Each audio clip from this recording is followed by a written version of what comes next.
Third वाला try किया, जम गया, देखो।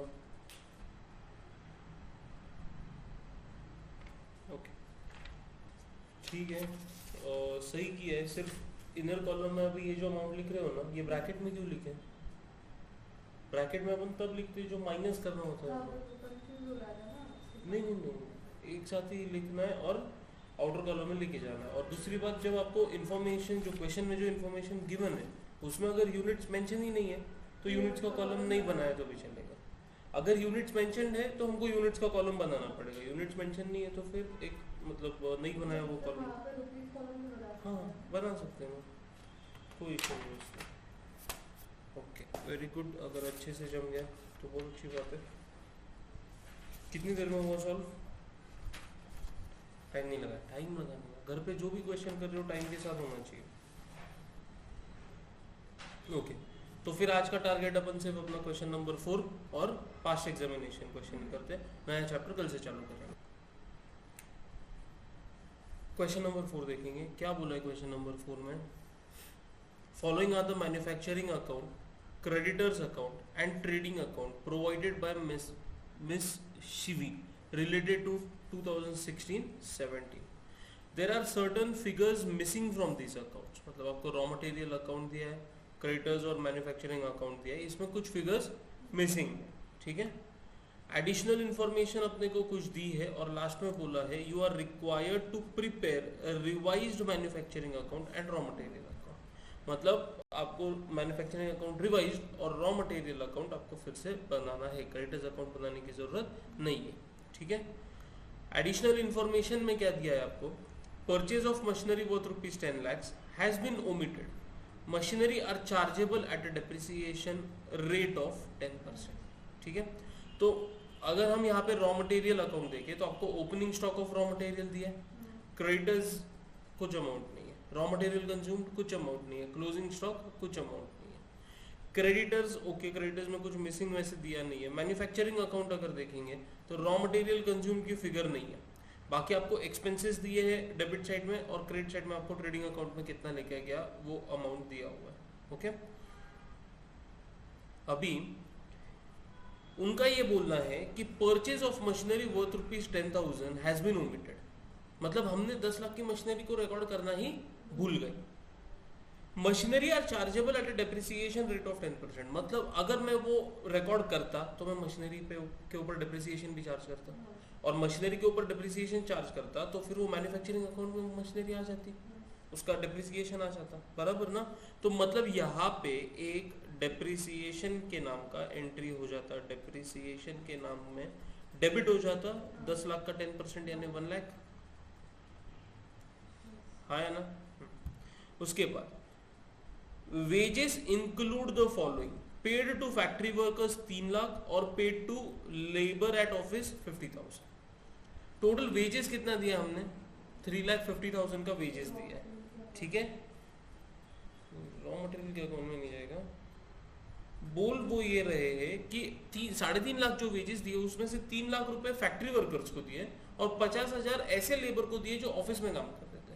तो जो ऑफिस में हम मैन्युफैक्चरिंग अकाउंट किसके लिए बनाते हैं, फैक्ट्री के रिलेटेड, बराबर ना। मतलब ऑफिस के रिलेटेड के खर्चे सारे ट्रेडिंग P&L में जाएंगे, है ना। तो फैक्ट्री के रिलेटेड के खर्चे सिर्फ मैन्युफैक्चरिंग अकाउंट में आने चाहिए, तो ये सिर्फ 3 लाख रुपीस जो है ये ही सिर्फ मैन्युफैक्चरिंग अकाउंट में आएगा। मतलब वेजेस जो है वो हमको 3 लाख के रिकॉर्ड करने, देखो उन्होंने रिवाइज्ड मैन्युफैक्चरिंग अकाउंट बोला है, बराबर ना। तो हमको अभी कुछ चेंजेस यहाँ पे करने पड़ने वाला। उसके बाद वेजेस हो गया। थर्ड पॉइंट है डायरेक्ट एक्सपेंस इंक्लूड फॉलोइंग, ये जो डायरेक्ट एक्सपेंस यहाँ पे दिया है वो है ना, एक अपना क्या हो गया प्रो,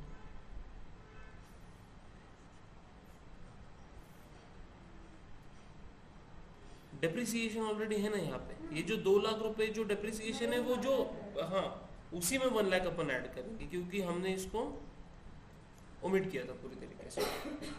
हाँ अभी डायरेक्ट एक्सपेंस की बात कर रहे हैं, वो डायरेक्ट एक्सपेंस में ये बोला है कि electricity charges of ₹80,000 of which 30% pertain to office. मतलब ये जो 2,44,000 का इलेक्ट्रिसिटी डायरेक्ट एक्सपेंस है उसमें 80,000 का क्या है, 80,000 का इलेक्ट्रिसिटी एक्सपेंस है, और वो 80,000 में से 30% किसका है? ऑफिस का है। मतलब हमारे फैक्ट्री के रिलेटेड कितना है? 70% सिर्फ, बराबर ना? तो 80,000 का 70%, 1,36,000 नहीं सॉरी, 80,000 का 70% 56,000। 56,000 इलेक्ट्रिसिटी जो है वो फैक्ट्री के रिलेटेड का है, ओके। फिर फ्यूल चार्जेस ऑफ ₹20,000, ओके, ये फ्यूल चार्जेस में तो कोई दिक्कत नहीं है। फ्रेट इनवर्ट्स 35,000, कोई दिक्कत नहीं है, फ्रेट इनवर्ट्स बराबर ना, हाँ, और फ्यूल उसमें भी कोई दिक्कत नहीं है। Delivery charges to customers 20,000। अभी कस्टमर को हम डिलीवरी दे रहे, कस्टमर को डिलीवरी रॉ मटेरियल की देंगे क्या? फिनिश गुड्स की देंगे, बराबर। तो ये प्रॉफिट एंड लॉस अकाउंट में जाना चाहिए, ये मैन्युफैक्चरिंग अकाउंट में आ गया। मतलब अगर मोटा मोटी बोले तो यहाँ से 24,000 इलेक्ट्रिसिटी और 20,000, ये टोटल 44,000 रुपीज हमको क्या करने हैं? माइनस करने हैं, 44,000 माइनस करने हैं। मतलब डायरेक्ट एक्सपेंस मैन्युफैक्चरिंग अकाउंट में कितना आना चाहिए? सिर्फ 2 लाख रुपीज का। क्लियर है बात? पक्का? यहाँ तक कोई दिक्कत है? नहीं। अभी बात ऐसी है कि यहाँ पे हमने जो ट्रेडिंग अकाउंट में अमाउंट ट्रांसफर की है, बराबर, वो ये अमाउंट्स को कंसिडर करके है। लेकिन अगर हम यही अमाउंट्स रिवाइज करके चेंज करने वाले, मतलब हमारा ये अमाउंट भी चेंज हो जाएगा, बराबर ना, हाँ या ना? तो हमने क्या किया, 17,90,000 हमने यहाँ से 50,000 माइनस किया, यहाँ पे 1 लाख रुपीज प्लस किया, है ना, और यहाँ पे 44,000 माइनस किया। मतलब हमको ये सेम इफेक्ट क्रेडिट साइड के जो ट्रेडिंग अकाउंट में ट्रांसफर किया हुआ अमाउंट है, सेम इफेक्ट वहां पे भी देने होंगे। क्योंकि अगर मैं ये मेन अमाउंट ही चेंज कर देता हूं तो फिर मेरा ये अमाउंट भी तो चेंज हो जाएगा। तुमको लॉजिक समझ में आ रहा है क्या? हाँ, तो फिर हमारा अमाउंट कितना है? वो 17,94,000। उसमें से हम सबसे पहले 50,000 इसके माइनस करेंगे, वेजेस के, बराबर, माइनस 50,000। डेप्रिसिएशन के 1 लाख रुपए प्लस कर देंगे, और डायरेक्ट एक्सपेंसेस के 44,000 माइनस कर देंगे। तो मेरे पास जो ट्रेडिंग अकाउंट में अमाउंट आती है ट्रांसफर करने के लिए, वो आती है 18 लाख रुपीज। ठीक है, कोई दिक्कत है अभी? नहीं। तो अभी मैन्युफैक्चरिंग अकाउंट जब बनाएंगे तो 18 लाख पे टैली होगा, हाँ या ना? 18 लाख पे टैली होगा, हाँ। तो ऊपर का भी जो भी डिफरेंस आता है वो रॉ मटेरियल कंज्यूम में अपन क्या लिखेंगे? बैलेंसिंग फिगर बोल के अमाउंट लिख देंगे। कितना आता है वो?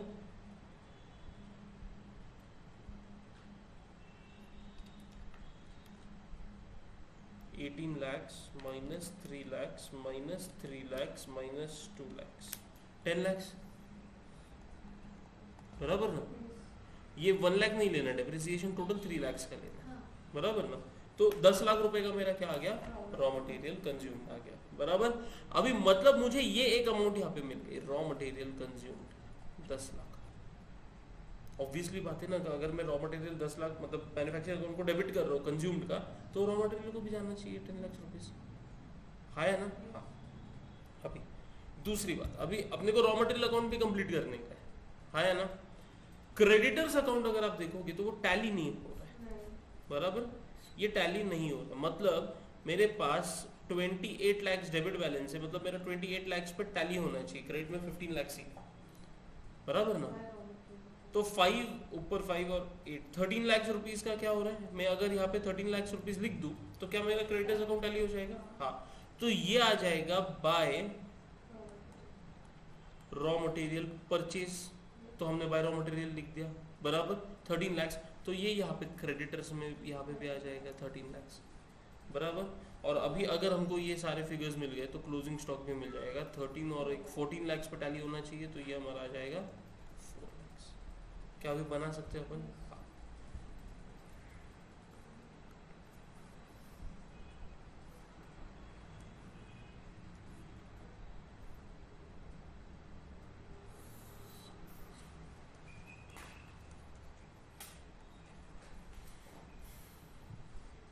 Question 4, raw material account.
इस क्वेश्चन में हम दो वर्किंग नोट बनाएंगे।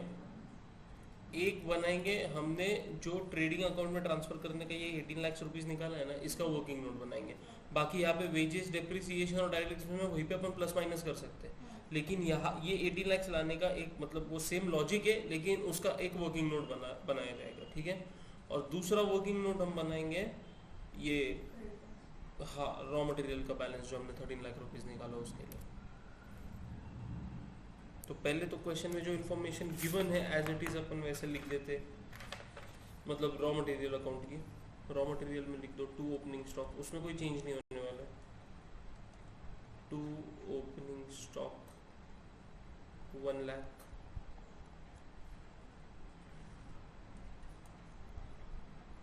2 क्रेडिटर्स, और ये कर देंगे वर्किंग नोट 1। फिर बाय रॉ मटेरियल कंज्यूम, ये तो हमको मैन्युफैक्चरिंग अकाउंट से मिल जाएगा, बराबर ना। और बाय क्लोजिंग स्टॉक ब्लैंक रख दो, मतलब जैसे सॉल्व करेंगे तो एक लिंक लगता है, उस हिसाब से अपन अमाउंट लिखते जाएंगे। यहाँ पे अपन लिखेंगे मैन्युफैक्चरिंग अकाउंट में 2 raw material consume, 2 raw material consume, और ब्रैकेट में लिख देंगे बैलेंसिंग फिगर, ब्रैकेट में लिख देंगे balancing figure.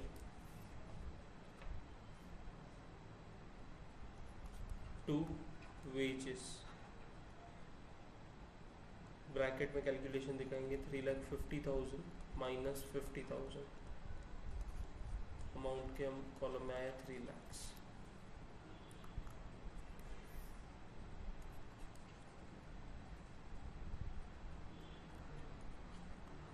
To depreciation, bracket में कर देंगे 2 लाख प्लस 1 लाख, ये आ जाएगा 3 लाख।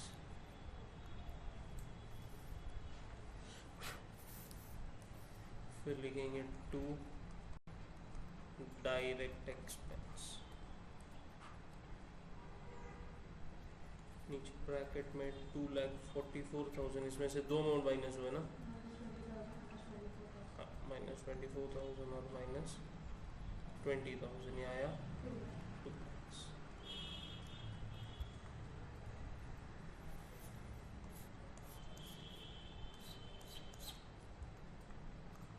और यहाँ पे बाय ट्रेडिंग अकाउंट, ये आएगा वर्किंग नोट 2 से।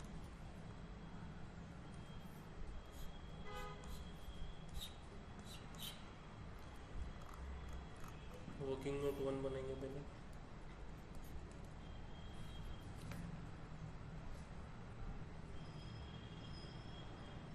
कैलकुलेशन ऑफ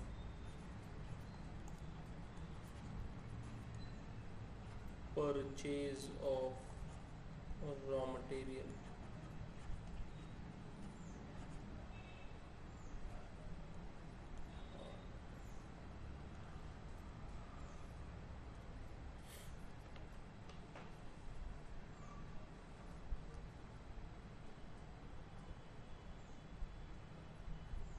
ठीक है। तो यहाँ पे हमने क्या किया है, डेबिट की टोटल माइनस क्रेडिट का टोटल, बराबर ना। तो इसमें हम लिखेंगे यहाँ पे पेमेंट टू क्रेडिटर्स 22 lakhs, उसमें प्लस करेंगे क्लोजिंग बैलेंस ऑफ क्रेडिटर्स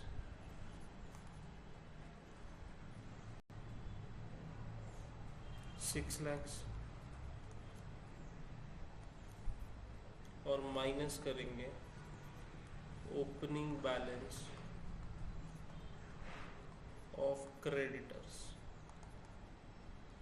वो कितना है 15 lakhs। therefore purchase of raw material 28 minus 15 कितना आता है ये 8 lakhs नहीं 13 lakhs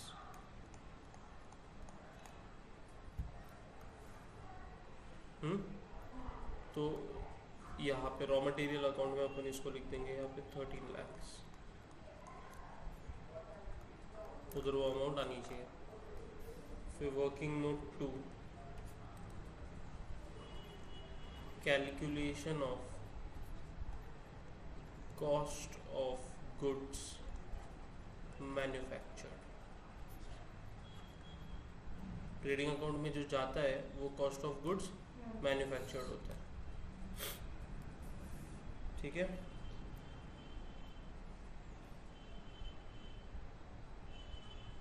तो इसमें हम लिखेंगे गिवन, अभी क्या करना है हमको, गिवन कितना है और उसमें क्या गलती हुई थी हमने उसको रेक्टिफाई करना है। तो गिवन कितना है 17,94,000, उसमें से माइनस करेंगे ऑफिस वेजेस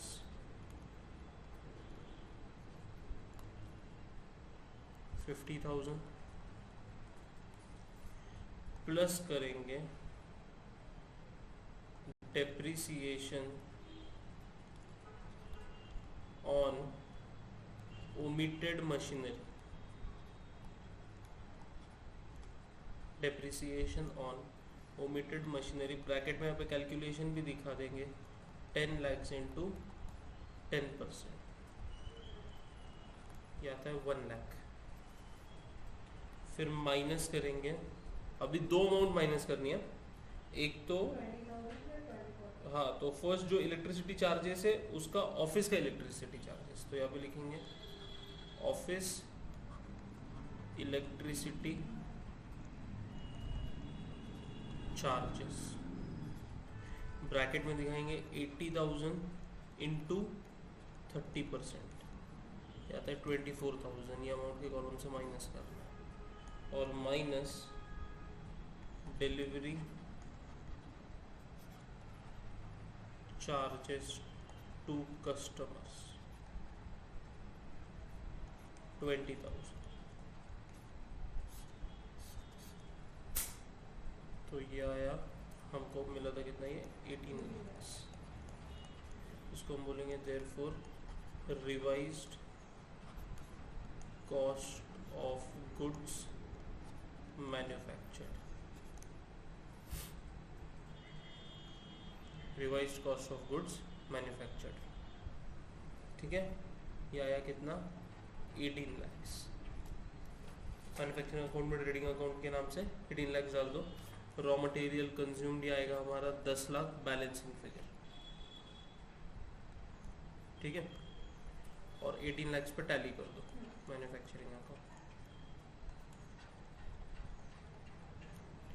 और यहाँ पे रॉ मटेरियल कंज्यूम्ड आ जाएगा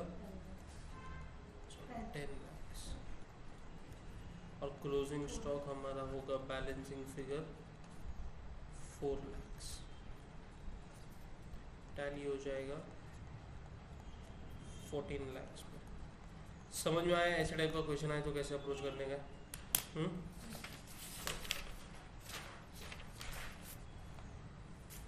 तो ये थे हमारे question relating to manufacturing account.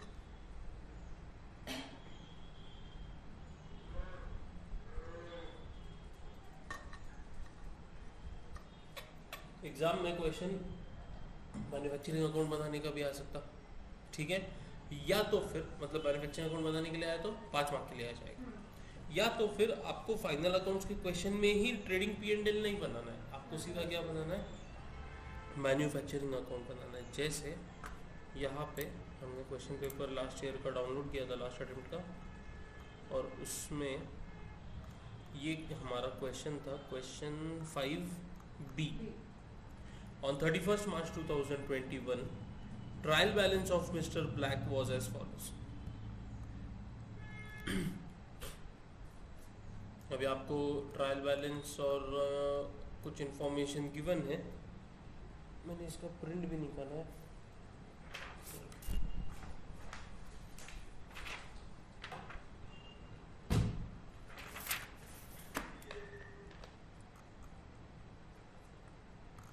तो रिक्वायरमेंट में क्या है, यहाँ पे हमको प्रिपेयर क्या करने का है, manufacturing account, trading account and profit and loss account, बस बैलेंस शीट नहीं बनाने का है। ये क्वेश्चन आया हमको 15 मार्क्स के लिए, बराबर ना। तो इसको भी सॉल्व करते हैं। ये इसीलिए ले रहा हूँ मैं क्योंकि ये रिसेंट अटेम्प्ट का है और ऐसा क्वेश्चन हमने किया नहीं है कि manufacturing trading P and L कैसे, तो इसीलिए ये क्वेश्चन अपन यहाँ पे सॉल्व कर रहे हैं। तो अभी हम ट्रायल बैलेंस पढ़ते थे, हम आइडेंटिफाई करते थे कौन सी चीज़ ट्रेडिंग में जाएगी, कौन सी चीज़ पी एंड एल में जाएगी, कौन सी चीज़ बैलेंस शीट में जाएगी। अभी हम ये आइडेंटिफाई करेंगे कौन सी चीज़ मैन्युफैक्चरिंग अकाउंट में जाएगी, कौन सी ट्रेडिंग में जाएगी और कौन सी पी एंड एल में जाएगी। तो स्टॉक ऑन 1 अप्रैल 2020 दिया है आपको रॉ मटेरियल का, मैन्युफैक्चरिंग, WIP, फिनिश्ड गुड्स, ये ट्रेडिंग अकाउंट में जाएगा। डेटर्स अपने को बैलेंस शीट तो बनानी नहीं है तो उसमें वो जाएगा ना, मतलब कुछ करने का नहीं है। कैरेज ऑन परचेजेस, ये अभी मैन्युफैक्चरिंग में जाएगा। हम नॉर्मली ट्रेडिंग में डालते थे लेकिन अभी मैन्युफैक्चरिंग में डालेंगे। Bills receivable, okay. Wages, yes, wages manufacturing में जाएगा। Salary, profit and loss. Telephone postage, repairs to office furniture, cash at bank जाने दो, ऑफिस फर्नीचर जाने दो। रिपेयर्स टू प्लांट, ये मैन्युफैक्चरिंग में जाएगा। प्लांट है, फैक्ट्री में लगता है, बराबर ना, तो इसका रिपेयर्स किधर जाएगा, मैन्युफैक्चरिंग अकाउंट में जाएगा। फिर ये क्या है, परचेज है ना, हाँ, परचेजेस मैन्युफैक्चरिंग में जाएगा। क्या मेरे को बताओ, फिनिश गुड्स परचेज कर रहे हैं क्या, रॉ मटेरियल परचेज करते हैं, तो अपना रॉ मटेरियल कंज्यूम्ड में ओपनिंग स्टॉक प्लस परचेजेस, हाँ, तो ये मैन्युफैक्चरिंग में जाएगा। प्लांट एंड मशीनरी जाने दो, रेंट पी एंड एल ना, lighting P and L, general expenses P and L, okay. Credit side देखेंगे तो क्रेडिटर्स को जाने दो, बिल्स पेएबल्स को जाने दो। सेल ऑफ स्क्रैप, ये मैन्युफैक्चरिंग में जाएगा।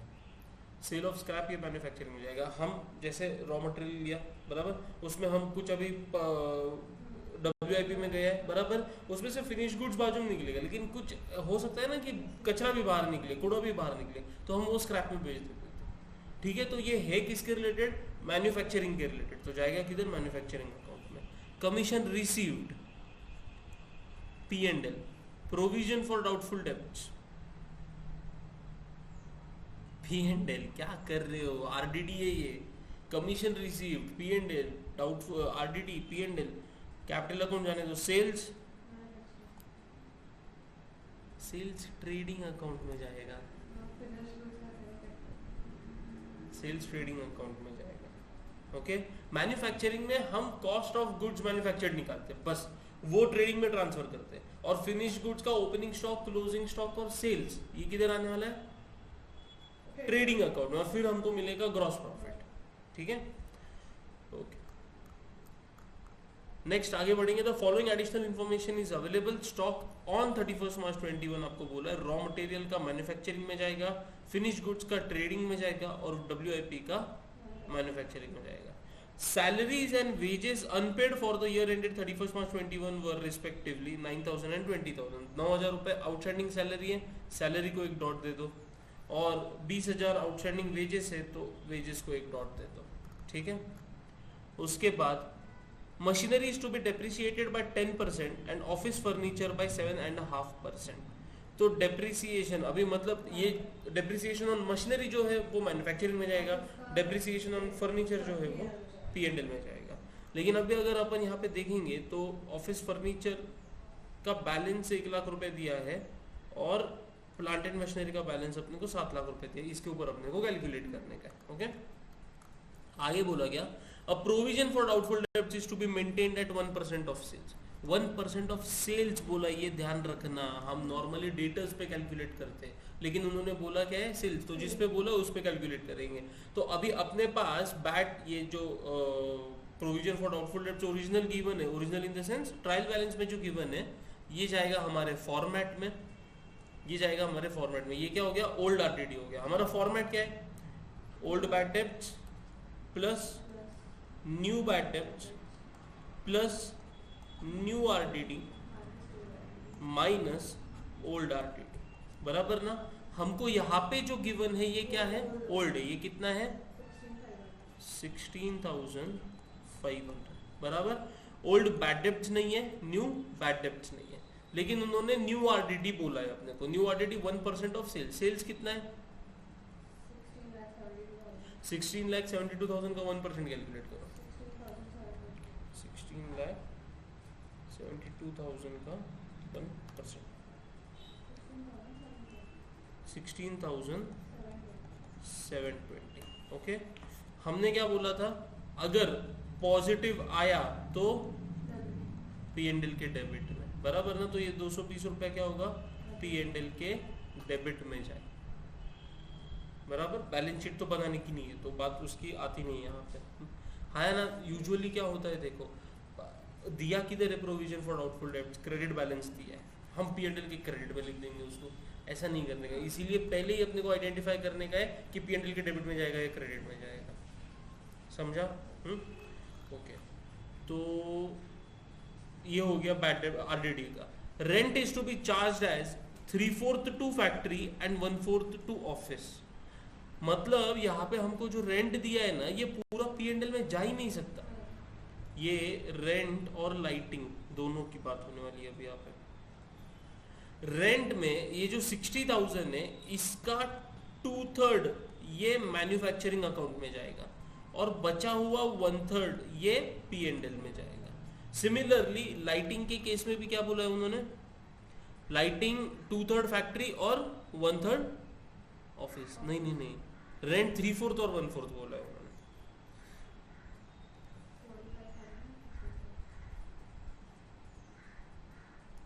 रेंट उन्होंने 3/4 मैन्युफैक्चरिंग अकाउंट को और 1/4 पी एंड एल बोला है, और लाइटिंग उन्होंने 2/3 मैन्युफैक्चरिंग अकाउंट को और 1/3 पी एंड एल में जाने के लिए।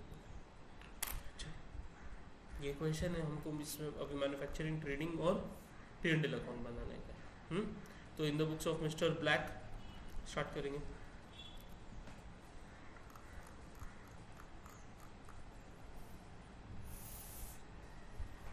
ये है दिसंबर 21 का क्वेश्चन नंबर 5B।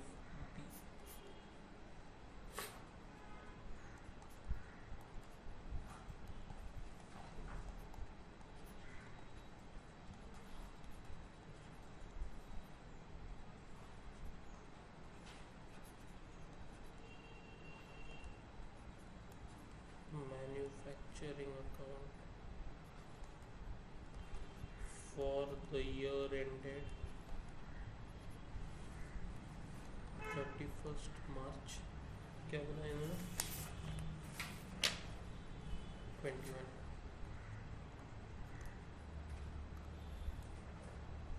यूनिट्स में इंफॉर्मेशन है नहीं,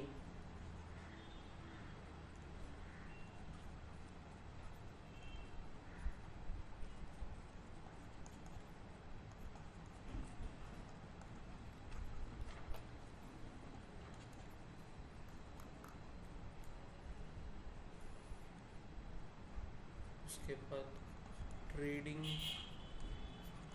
and profit and loss account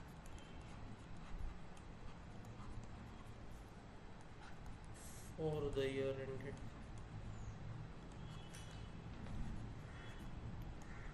31st March 2021।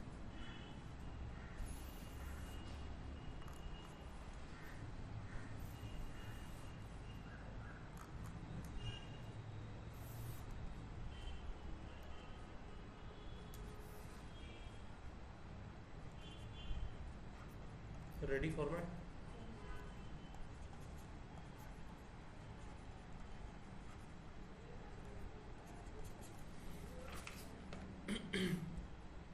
Start करेंगे। मैन्युफैक्चरिंग अकाउंट में हम सबसे पहला आइटम क्या लिखते हैं, to opening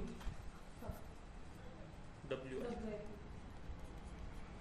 to opening WIP वो है 95,000। फिर to raw material consumed, to raw material consumed underline करके ओपनिंग स्टॉक, तीनों आइटम लिख देंगे, प्लस परचेजेस, मतलब लाइन छोड़ने की ज़रूरत नहीं, माइनस क्लोजिंग स्टॉक। परचेजेस और वो बाद में लिखेंगे, अपने पास ओपनिंग स्टॉक का फिगर तुरंत रेडी है, वो 2,10,000 इनर साइड में लिख दिया। फिर फिनिश गुड्स का हमको दिया है, तो फिनिश गुड्स का किधर आएगा, ट्रेडिंग अकाउंट में, to opening stock of finished goods 1,55,000। Carriage on purchase manufacturing में, टू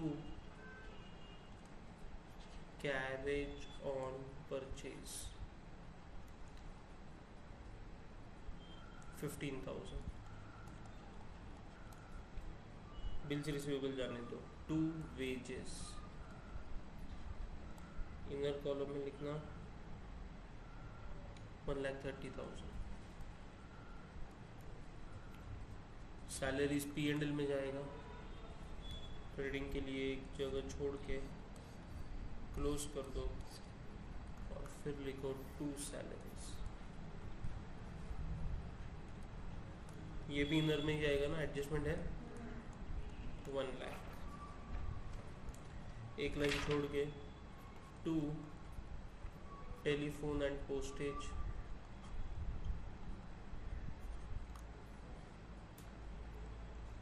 10,000,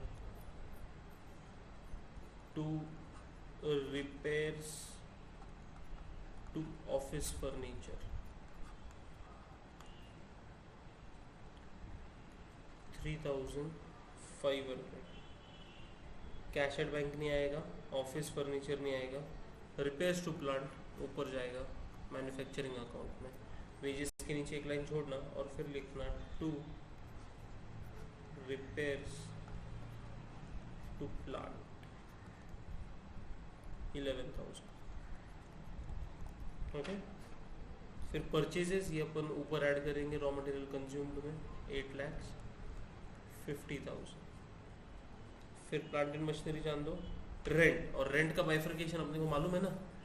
हाँ, तो अपन यहाँ पे लिख देंगे टू रेंट, पहले मैन्युफैक्चरिंग अकाउंट में, उसी के बाजू में ब्रैकेट में लिखेंगे 60,000 इंटू 3/4, तो ये आता है 45,000। Similarly lighting, to lighting 13,500 into 1/3, sorry 2/3, ये आता है 9,000। ठीक है, और ये दोनों आइटम्स तुरंत अपन पी एंड एल में भी लिख देंगे, टू रेंट, और यहाँ पे ब्रैकेट में दिखाएंगे 60,000 इंटू 1/4 15,000, और टू लाइटिंग ब्रैकेट में दिखाएंगे 13,500 इंटू 1/3, ये आएगा 4,500। ठीक है, general expenses P and L में ही आएगा, टू जनरल एक्सपेंसेस 15,000। उसके बाद क्रेडिट साइड में क्रेडिटर्स नहीं, बिल्स पेबल नहीं, सेल ऑफ स्क्रैप किधर आएगा, मैन्युफैक्चरिंग अकाउंट में, by sale of scrap 25,000। Commission received ये पी एंड एल में आएगा, एक लाइन छोड़ना ग्रॉस प्रॉफिट के लिए क्रेडिट साइड में, और फिर लिखना बाय कमीशन रिसीव 4,500। आरडीडी का हमने कैलकुलेशन किया हुआ है, किधर आने वाला है वो, पी एंड एल के डेबिट में, टू न्यू आरडीडी, और इधर ब्रैकेट में ही दिखाएंगे अपन उसको 16,72,000 का 1% ये आया, इनर में लिखो 16,720, उसी में से माइनस करेंगे ओल्ड RTD 16,500, आउटर कॉलम में गया 220। फिर कैपिटल अकाउंट कुछ नहीं, सेल्स को ट्रेडिंग अकाउंट में बाय सेल्स 16,72,000। फिर आपको क्लोजिंग स्टॉक दिए हैं, रॉ मटेरियल का closing stock raw material consume में से माइनस करना है 1,62,000 और नेट अमाउंट आउटर कॉलम में लेके जाएंगे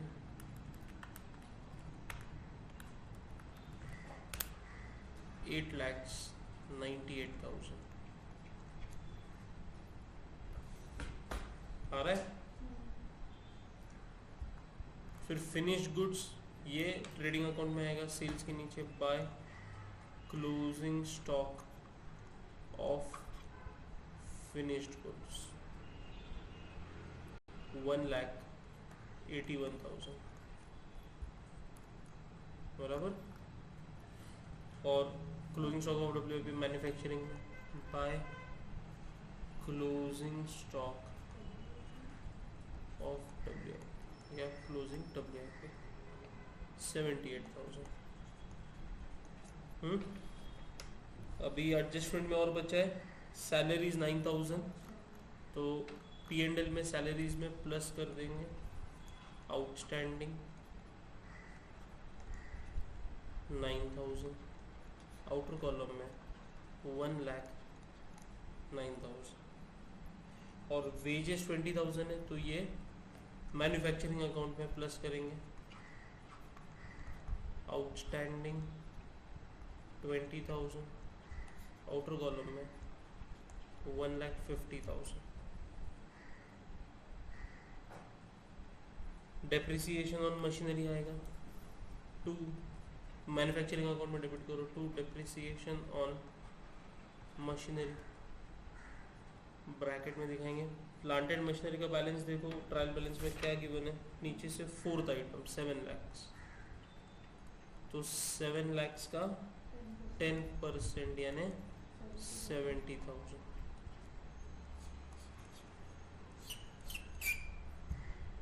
और आगे बोला है ऑफिस फर्नीचर पे 7.5% का, तो ये P&L में जाएगा 2 depreciation on office furniture, bracket में लिखेंगे कितना है 1 लाख है ना, furniture office furniture 1 lakh 7,500, 7.5% bracket में लिखेंगे और 7,500 डेबिट मारेंगे। RDD का एडजस्टमेंट हो गया, रेंट का एडजस्टमेंट हो गया, लाइटिंग का एडजस्टमेंट हो गया, एवरीथिंग इज ओवर। सबसे पहले क्लोज होगा मैन्युफैक्चरिंग अकाउंट। मैन्युफैक्चरिंग अकाउंट की डेबिट की टोटल लेनी पड़ेगी पहले 95 plus 8,98,000 plus 15 plus 1,50 plus 11 plus 45 plus 9 plus 7 12,93,000 पे टैली होगा, बराबर आ रहा है।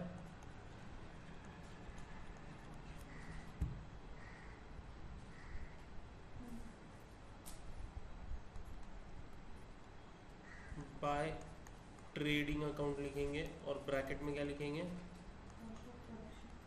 कॉस्ट ऑफ प्रोडक्शन -25 -78 11,90,000, ठीक है। और यही हम ट्रेडिंग के डेबिट में लिखेंगे टू मैन्युफैक्चरिंग अकाउंट और ब्रैकेट में लिखेंगे कॉस्ट ऑफ प्रोडक्शन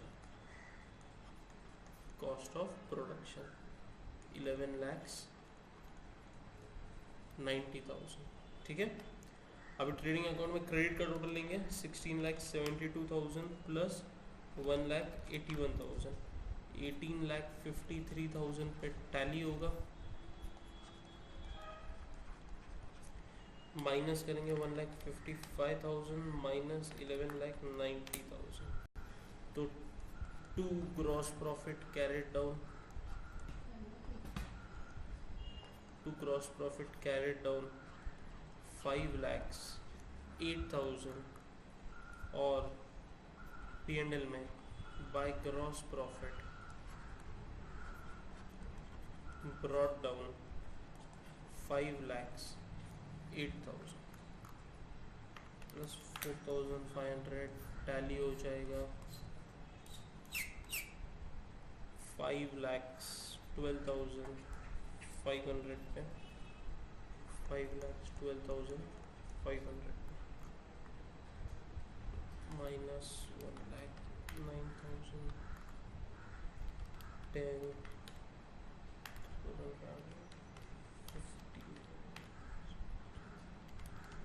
15 220 7.5, तो टू नेट प्रॉफिट ट्रांसफर कितना आया 780 ना,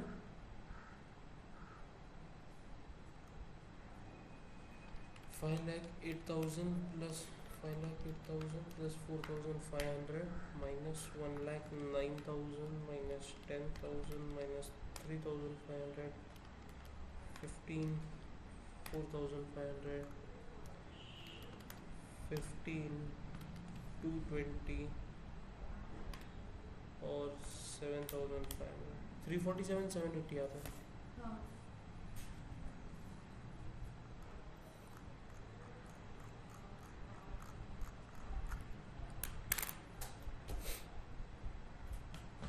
पंद्रहवां का क्वेश्चन